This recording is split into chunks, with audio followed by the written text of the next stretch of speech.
Welcome back to our channel Respect Education.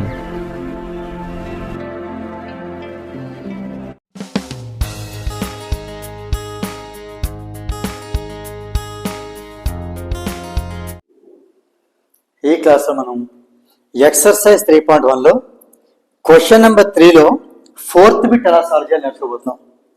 Question ఏంటి? 5x - 3y = 11 అనేది ఒక line, -10x + 6y = -20 అది ఇంకో లైను. ఈ రెండింటి కలిపి ఏమంటాం అంటే పెయిర్ ఆఫ్ ఈక్వేషన్స్ అంటాం. ఇప్పుడు ఈ పెయిర్ అనేది కన్సిస్టెంట్ అవుతుందా, ఇన్కన్సిస్టెంట్ అవుతుందా? ఎలా చెప్పాలి? a1/a2 b1/a2 c1/c2 ratios find out చేయడం ద్వారా. మరి ఆ రేషియోస్కి ఈ కన్సిస్టెంట్ ఇన్కన్సిస్టెంట్ దానికి ఏం రిలేషన్ అంటే ఇక మీకు మళ్ళీ గుర్తు చేస్తున్నాను.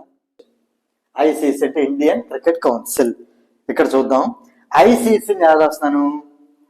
ఐసీసీని ఇక్కడ నేను ఈ థర్డ్ సిచ్యువేషన్ లో ఐ రివర్స్ రాస్తున్నాను అనమాట. ఇక్కడ సి అని రాస్తున్నాను. ఐసీసీ క్రికెట్ మ్యాచ్ కి వెళ్దాము అని డిసైడ్ అయ్యారు. వీళ్ళకి పిన్ గుచ్చుకుపోయింది. పిన్ ఒకరికి PIN పిన్ గుచ్చుకుపోయింది. వీళ్ళని ఐసీయూలో జాయిన్ చేయాల్సి వచ్చింది. ఐసీయూ ఇంటెన్సివ్ కేర్ యూనిట్ అంటాను, చూసారా? హాస్పిటల్లో ఉంటుంది. ఆ ముగ్గురు a1/a2 b1/a2 c1/c2 ముగ్గురు ఫ్రెండ్స్ ఐసీయూలో జాయిన్ అవ్వడం జరిగింది. ఇది ఒక కథ. ఇది స్పెషల్గా ఈ ఎక్సర్సైజ్ ముందు ఒకసారి చెప్పడం జరిగింది. ఇందులో మనకి ఇక్కడ సి అనేది కన్సిస్టెంట్, ఐ అంటే ఇన్కన్సిస్టెంట్, సి అంటే కన్సిస్టెంట్. అంటే దీని మీద డిపెండ్ అయ్యి ఈ ప్రాబ్లం ఉంది. ఇది మాత్రం ఉంచి మిగతా తీసేద్దాం. ఓకే, ఇప్పుడు మనం ఏ కండిషన్ లో కన్సిస్టెంట్ అవుతుంది? C for consistent. ఏ కండిషన్ లో కన్సిస్టెంట్ అవుతుందంటే a1/a2 ఈ వాల్యూ ఫైండ్ అవుట్ చేసి ఇది కనుక b1/b2 నాట్ ఈక్వల్ అయితే, ఈక్వల్ కాకపోతే ఈ కండిషన్ కన్సిస్టెంట్ అవుతుంది. మరి ఇన్కన్సిస్టెంట్ ఎప్పుడు అవుతుందంటే a1/a2 అనేది b1/b2 అయితే అవుతుంది. మరి ఇంతేనా అంటే ఈ రెండు ఈక్వల్ అవుతూ మాత్రం ఈక్వల్ కాకూడదు. ఇలా అయితే ఇన్కన్సిస్టెంట్ అవుతుంది. మరి ఇది కూడా కన్సిస్టెంట్, ఈ రెండు కన్సిస్టెంట్లే. ఇది ఎప్పుడు చెప్పొచ్చు అంటే a1/a2 వాల్యూ b1/b2 వాల్యూకి ఈక్వల్ అవుతూ అది మళ్ళీ c1/c2 కూడా అయింది అనుకోండి. అంటే మూడు ఈక్వల్ అయితే అది మళ్ళీ కన్సిస్టెంట్ అవుతుంది. ఏదైనా ఇక్కడ మనం ఈ a1/a2 b1/b2 c1/c2 వాల్యూస్ మనం ఫైండ్ అవుట్ చేసి ఆ వాల్యూస్ వీటితో కంపేర్ చేసి మనం ఏదైతే ఇక్కడ ఫాలో అవుతుందో అది మన ఆన్సర్గా రాయాల్సి ఉంటుంది. సో ఇక్కడ మనం ఏం చేద్దాం అంటే దీనికి వచ్చి 11 తీసుకొచ్చేద్దాం. ఇదేమవుతుంది? 5x - 3y + 11 వస్తే -11 ఇటు పక్క ఏం లేదు కదా, 0 అవుతుంది. ఇది ఒక ఈక్వేషన్. -10x + 6y వరకు పర్వాలేదు రాసేద్దాం. -22 ఇటు వస్తే +22 అవుతుంది. ఇది సెకండ్ ఈక్వేషన్.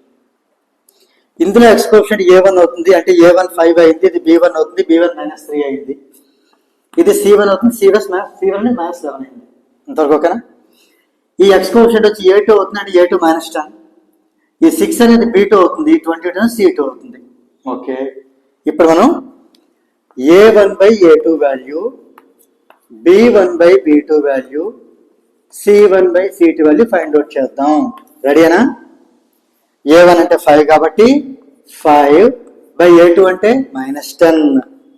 ఇది 5 1 = 5 2 = ఈ నెగిటివ్ అనేది పైన రాద్దాం. అంటే ఇది -1/2 అయ్యింది. a1/a2 అనేది ready, -1/2.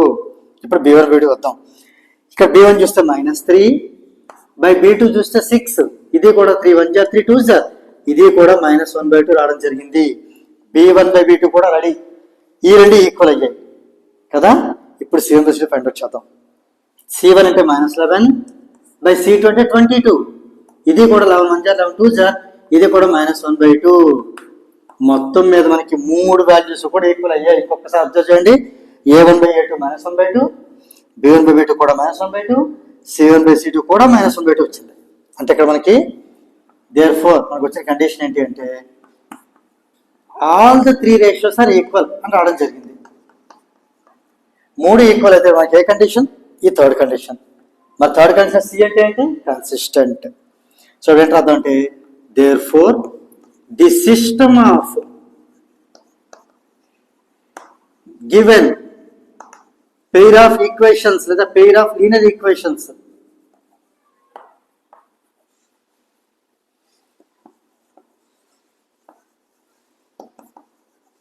is C for consistent. So it is consistent.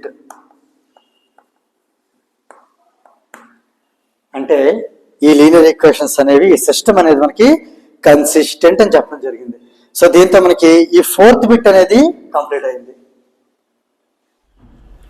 If you feel this video is helpful to you, please like, share and subscribe our channel. And please do not forget to press the bell button so that you will get the notifications from our channel. Thank you very much.